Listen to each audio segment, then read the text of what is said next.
हाय secret recap यहाँ। आज मैं बैडलैंड रोड टू फ्यूरी नामक एक एक्शन साइंस फिक्शन फिल्म की व्याख्या करने जा रहा हूँ। आगे स्पॉइलर, सावधान रहें और अपना ख्याल रखें। फिल्म की शुरुआत में हमें एक बड़ी बंजर जमीन दिखाई देती है। जेरोम होल नाम का एक युवक हमें बताता है कि उसने इस भूमि को हरा नहीं देखा है, लेकिन उसके पिता ने देखा है। वर्षों पहले यह कई किसानों का घर हुआ करता था जो इस पर गेहूं और अनाज उगाते थे। हालांकि सूखे के बाद भूमि पर एक भी पौधा नहीं उग पाया है। अधिकांश किसानों ने जगह छोड़ दी, लेकिन जेरोम के पिता अर्नेस्ट को उम्मीद थी कि जमीन फिर से हरी हो जाएगी। वह अब भी मानता है कि उसे बस थोड़े से पानी की जरूरत है, लेकिन इस दुनिया में लोग पानी के लिए एक दूसरे को मारते हैं। पहले सीन में हम देखते हैं कि दो लुटेरे एक छोटे से घर में सेंध लगाने की कोशिश कर रहे हैं। अर्नेस्ट उन्हें पकड़ लेता है और पहले वाले को मार देता है। दूसरा लुटेरा उसे अपनी जान बख्शने के लिए मनाने की कोशिश करता है, लेकिन जब वह चुपके बंदूक निकाल लेता है और मारा जाता है, उसका बेटा जेरोम जोर देकर कहता है कि वह उसकी मदद कर सकता था। जिस घर में लुटेरे घुस रहे थे उसमें एक पुराना पानी का पंप है जो काम करना बंद कर देता है। अर्नेस्ट इसका इस्तेमाल करने की कोशिश करता है। पानी नहीं बचे होने पर पिता और पुत्र वाटरमैन के लिए एक खच्चर पर अपना रास्ता बनाते हैं। सरकारी सौदे के जरिए गहरे कुओं से पानी निकालने वाले लोग। अर्नेस्ट एक्सचेंज में उन लोगों के साथ पानी की आपूर्ति करता है। वह उन्हें एक छोटे से हिस्से की खेती के लिए पानी उपलब्ध कराने के लिए सालों से मनाने की कोशिश कर रहा है। हालांकि वाटरमैन इसे केवल उस सही राशि देने के लिए कहते हैं जो अर्नेस्ट नहीं दे सकता। वापस जाते समय उनका खच्चर गिर जाता है और उसका पैर टूट जाता है। बयाना अनिच्छा से मृत जानवर को गोली मार देता है। दोनों जेरोम की बहन मैरी के घर वापस आते हैं। उन्हें बैग में खाना परोसते हैं। पानी की कमी के कारण हम मरियम को मिट्टी से बर्तन साफ करते देखते हैं। अगले दिन जेरोम और अर्नेस्ट कुछ पाने के लिए सैम लीवर के नीलामी घर जाते हैं मरने वाले खच्चर को बदलने के लिए। वहाँ सिमुलेट शैडो सिम नामक एक रोबोटिक वाहक मशीन उनकी आंखों को पकड़ लेती है। अर्नेस्ट ने फ्लेम लीवर नाम के एक व्यक्ति के खिलाफ नीलामी जीती जो सैम का बेटा भी होता है। फ्लेम का मैरी के साथ अफेयर चल रहा है जो अर्नेस्ट और जेरोम से अनजान है। फिर दोनों जेरोम की बीमार माँ कैथरीन होल से मिलने जाते हैं। वह पास के एक अस्पताल में रहती है जहाँ वह एक विशेष फ्रेम में तार लगाकर चल सकती है। चूँकि फ्रेम बहुत महंगा है इसलिए वे उसे घर नहीं ला सकते। उस दिन जेरोम अपनी माँ के साथ अपना समय बिताता है। अर्नेस्ट और कैथरीन अलविदा चुंबन देते हैं और अलग हो जाते हैं।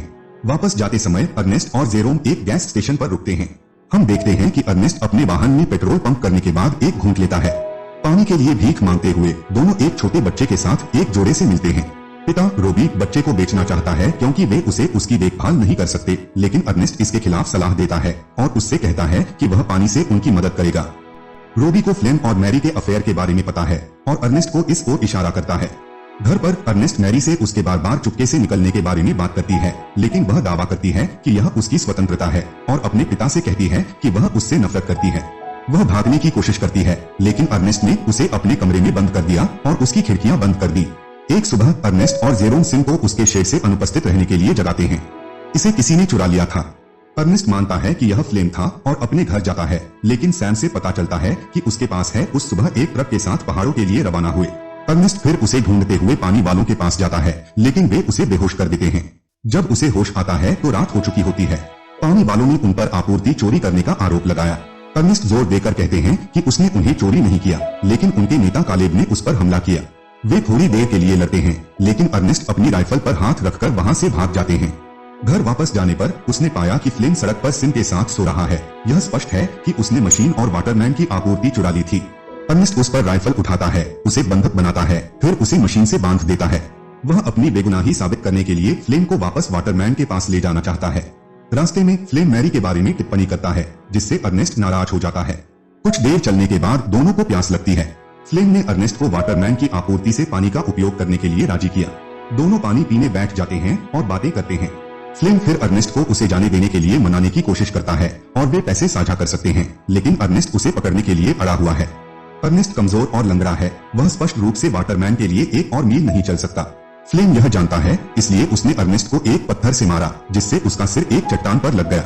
उसके सिर से अनियंत्रित रूप से खून बहने लगता है और वह बेहोश हो जाता है। अर्नेस्ट उसे फ्लेम के बजाय बंधे होने के लिए जगाता है। चिल्लाते ही फ्लेम अर्नेस्ट के मुंह में पानी डाल देता है। बाद में हम देखते हैं कि फ्लेम मैरी को लेने के लिए अपनी मोटरसाइकिल में अर्नेस्ट के घर पहुंचे। वह खुशी खुशी उसके पास भागती है। अर्नेस्ट अभी भी घर नहीं गया है, इसलिए जेरोम उसकी तलाश में निकल जाता है। रास्ते में उसे मशीन अकेली मिलती है। जब वह तरबूज के पास पहुंचता है तो वे उसे अर्नेस्ट की मौत की सूचना देते हैं। हर कोई मानता है कि यह मशीन के कारण हुआ था। निम्नलिखित दृश्य में हम सभी को अर्नेस्ट की मृत्यु पर उनके अंतिम संस्कार में शोक मनाते हुए देखते हैं।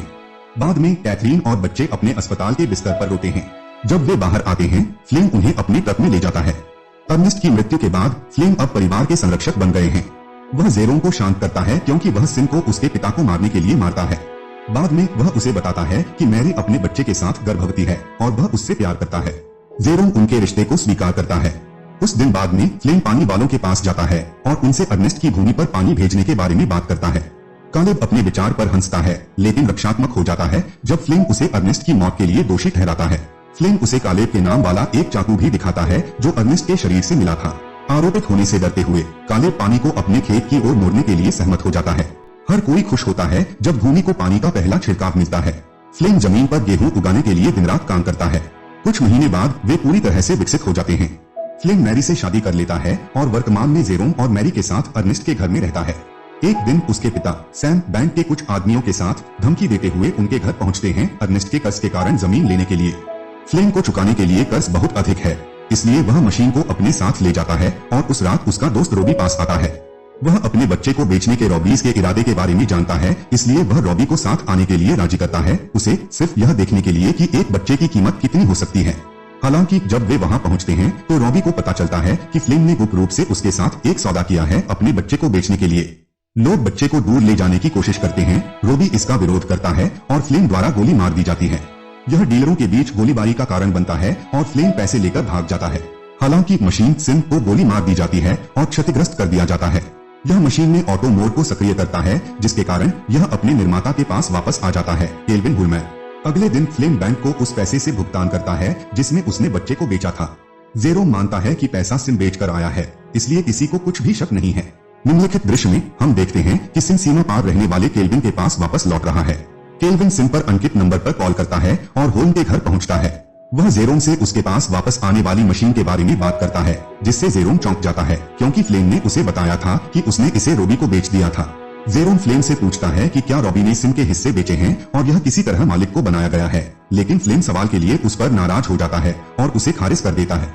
फिर वह उन्हें बताता है कि वह उस शाम अपनी मां से मिलने जा रहा है, लेकिन इसके बजाय उसने योजना बनाई सिम के निर्माता केल्विन से मिलने के लिए सीमा पार करने के लिए। बाद में वह सीमा पर पहुंच जाता है, लेकिन गार्ड उसे रोकता है क्योंकि वह इसे पार करने के लिए बहुत छोटा है। एना नाम की एक लड़की उसे अपने पास बुलाती है और उससे कहती है कि उसे पता है कि वह दूसरी तरफ कैसे जा सकता है। पैसे के बदले में वह उसे मुर्गियों के साथ एक वाहन में बिठा देती है और उसे भेज देती है। वे फिर दूसरी तरफ मिलते हैं और अलग हो जाते हैं। जेरोम फिर केल्विन से मिलने जाता है। वहाँ केल्विन उसे मशीन के सभी कार्य दिखाता है। वह यह भी दिखाता है कि मशीन की आंखें कैमरे हैं जिन्हें वनीकरण के लिए ढलान को पकड़ने के लिए बनाया गया था। कैमरे ने वह सब कैद कर लिया है जो मशीन ने देखा है। जेरोम रिकॉर्डिंग बजाता है और अर्नेस्ट के साथ अपना समय देखता है। जैसे ही वह इसके माध्यम से जाता है, वह यह देखकर भयभीत होता है कि फ्लेम ही था जिसने अर्नेस्ट को मार डाला था। उस दिन अर्नेस्ट के होश में आने के बाद फ्लेम ने उसे मशीन से बांध दिया और पानी वालों को अपना गंतव्य निर्धारित किया। मशीन ने एक घायल लेकिन जीवित अर्नेस्ट को उसकी मौत के लिए घसीट लिया था। वीडियो के अंत तक जेरोम की आंखों से आंसू छलक पड़ते हैं। शाम को वह घर लौटता है, लेकिन फ्लेम से किसी बात को लेकर उसका सामना नहीं करता है। एक दिन फ्लेम और जेरोम हिरणों का शिकार कर रहे हैं, जिसके बाद जेरोम राइफल को अपने पास रखता है। उसे भविष्य के लिए अपने बिस्तर के नीचे छिपा दिया। नाश्ते में जेरोम फ्लेम को रॉबी द्वारा बुलाए जाने के बारे में बताता है। फ्लेम हैरान है और जेरोम पर झूठ बोलने का आरोप लगाता है क्योंकि वह जानता है कि रॉबी पहले ही मर चुका है। बाद में फ्लेम को जेरोम द्वारा रॉबी के रूप में लिखा गया एक पत्र प्राप्त होता है। पत्र फ्लेम को रॉबी से उसी स्थान पर मिलने के लिए कहता है जहां उसने अर्नेस्ट को मारा था। वह इससे भ्रमित होता है, लेकिन वह यह पता लगाने का फैसला करता है कि रॉबी अभी भी जीवित है या नहीं। बाद में रात में फ्लेम एक गर्भवती मैरी से कहता है कि उसे कुछ बेचने के लिए बाहर जाना है। मैरी उसे शुभकामनाएं देती है और उसे जल्द ही वापस आने के लिए कहती है। जब फ्लेम उस स्थान पर पहुंचता है तो वह रॉबी को बुलाता है। चलते चलते वह एक गड्ढे में गिर जाता है और उसके पैर टूट जाते हैं। जब जेरोम उसके सामने प्रकट होता है तो वह मदद के लिए पुकारता है। उसे वहां देखकर फ्लेम ने राहत की सांस ली और उससे मदद मांगी। हालांकि जेरोम अपने हाथ में एक चट्टान लेकर वहां खड़ा है। फ्लेम को पता चलता है कि वह सब कुछ जानता है जो हुआ था और यह दावा करते हुए उससे माफी मांगता है वह सिर्फ एक दुर्घटना थी। वह उससे मैरी और उनके बच्चे के लिए अपनी जान बख्शने के लिए भीख मांगता है, लेकिन जेरोम नहीं मानता। वह फ्लेम पर राइफल की ओर इशारा करता है और उसे गोली मार देता है। घटना को 2 दिन हो चुके हैं। मैरी अपने पति के बारे में चिंतित है, लेकिन जेरोम उसे थोड़ा और इंतजार करने के लिए कहता है। उसने अर्नेस्ट और फ्लेम दोनों की मौत के बारे में मैरी को अंधेरे में रखने का फैसला किया है। मैरी का सुझाव है कि वे अपनी मां को घर ले आए क्योंकि वह जिस रिंगिंग सिस्टम में रहती है अब उनके पास खर्च करने के लिए पैसे हैं। फिल्म समाप्त हो जाती है क्योंकि जेरोम सिम से सभी वीडियो मेमोरी मिटा देता है। इस तरह के और वीडियो के लिए सब्सक्राइब करें, नोटिफिकेशन चालू करें और वीडियो को लाइक करें। देखने के लिए धन्यवाद।